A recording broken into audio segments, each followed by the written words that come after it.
U.S. hails progress in talks with Ukraine to end war with Russia.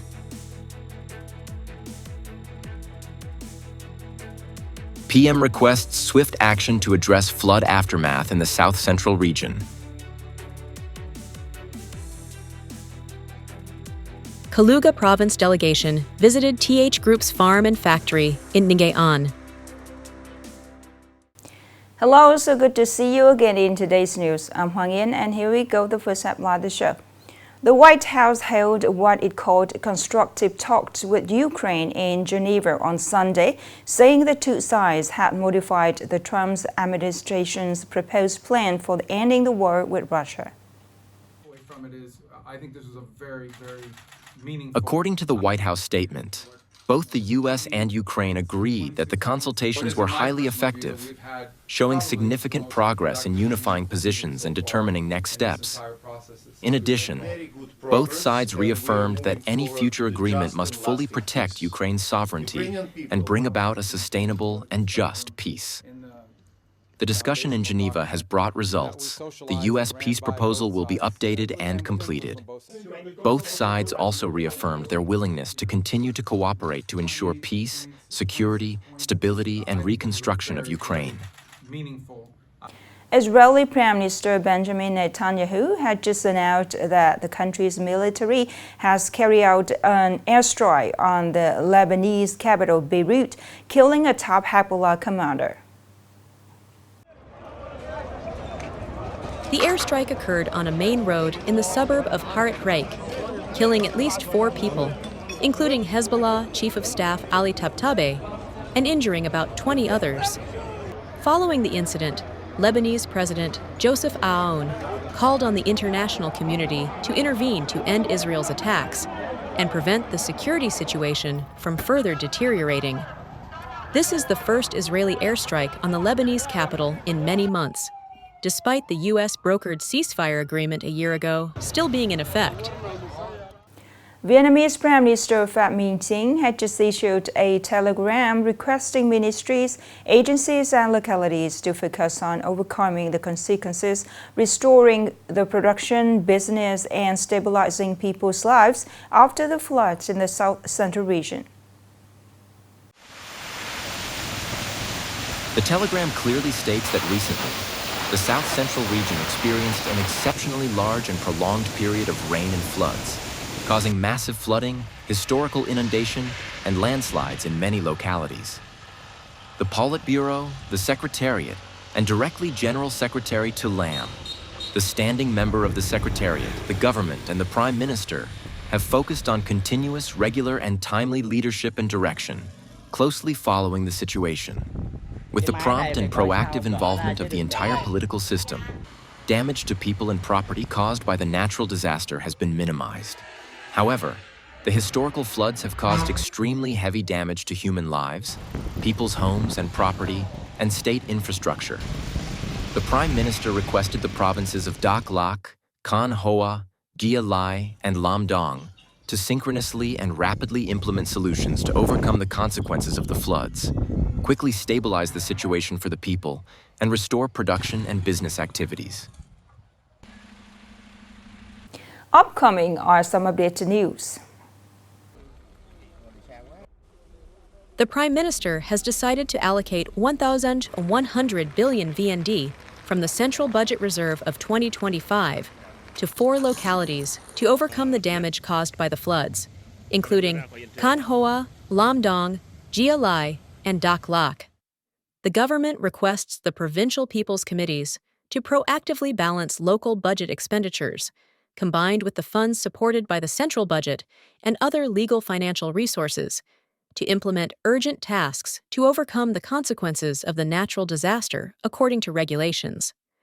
Under the decision, the General Department of State Reserves is assigned to release 4,000 tons of rice from the National Reserve for distribution to 3 localities, including Lam Dong, Gia Lai, and Dak Lak.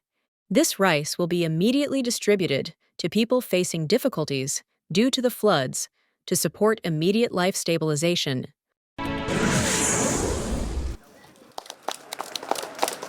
A delegation from Kaluga Province, Russian Federation led by Vladislav Valerievich Shapsha, governor of Kaluga Province, visited the high-tech concentrated dairy farm cluster of TH Group in Nghe An. Visiting the facilities of TH's high-tech closed production chain, Vladislav Valerievich Shapsha was surprised by the rapid development steps, especially the international success of the concentrated dairy farming model applying high technology in closed production. This is considered the most prominent highlight in the economic relationship between Vietnam and the Russian Federation. The working visit of the governor of Kaluga Province to the TH Group in Nghe An is opening up many new cooperation opportunities in the field of high-tech agriculture between the two localities and the two countries.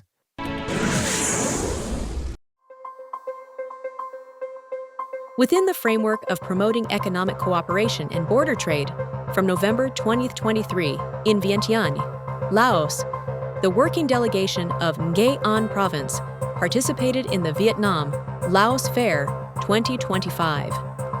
The fair has nearly 120 standard booths, of which Laos participates in 20 booths. Nghệ An Province has 10 participating enterprises. This is an opportunity for Nghệ An enterprises to directly exchange, introduce products, seek trade partners, and at the same time survey the needs of the Lao market to expand exports. Within the framework of the fair, the Nghệ An delegation organized many meetings, signed trade contracts and cooperation agreements with Lao enterprises.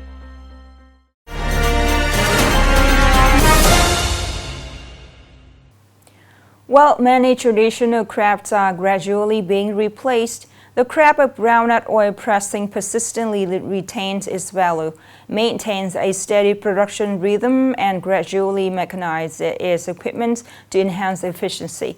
Not noisy but stable, the small-scale groundnut oil pressing facilities are still operating smoothly. Each batch of oil produced reflects the perseverance and dedication of the artisan. More in the story today. In the midst of a life that is changing every day, the peanut oil pressing profession, which seems to only exist in memory, is still continued by many households. Not keeping the old way, but by upgrading the process to make the product cleaner, more stable, and meet the needs of users. Trước thì làm thủ công, còn giờ thì làm bằng máy. Làm máy móc nên phải. Previously, we did it manually, but now we use machines, so it's faster and less strenuous. It's not as hard as before. This year, due to fears of fake oil, the trend is for people to consume more peanut oil. In a market with dozens of refined vegetable oils and cheap animal fats, maintaining a position is not easy. The gap between clean, clear origin, natural flavor is the advantage that helps traditional peanut oil remain competitive, despite the small production scale and high dependence on raw material prices. The quality of peanut oil is very different from commercial oil on the market. Normally, you need 3 to 4 spoons, but with peanut oil, just 2 spoons are enough to make it delicious. It is not just a story about quality. The prices of raw peanuts and final oil products have also fluctuated significantly in recent times. This forces oil pressing workshops to calculate carefully in order to maintain production. Peanut prices are balanced according to the general market level. The prices for unshelled peanuts and peanut kernels are high this year, so the price of the oil also fluctuates with the market and is higher. I used to use commercial oil, but for the past 2 years I decided to switch to peanut oil. The taste is the authentic flavor of peanuts, true to the product itself. As for other types of oil, sometimes they make claims, but their origins are unclear. Amidst the multitude of cooking oil choices today, the key to the survival of the peanut oil pressing trade is consistent quality and clear origins. When production is standardized and meets market demand, the traditional craft can still maintain a firm foothold in the new pace of life. The last story just ended our news today. Thank you so much for your attention. Goodbye for now.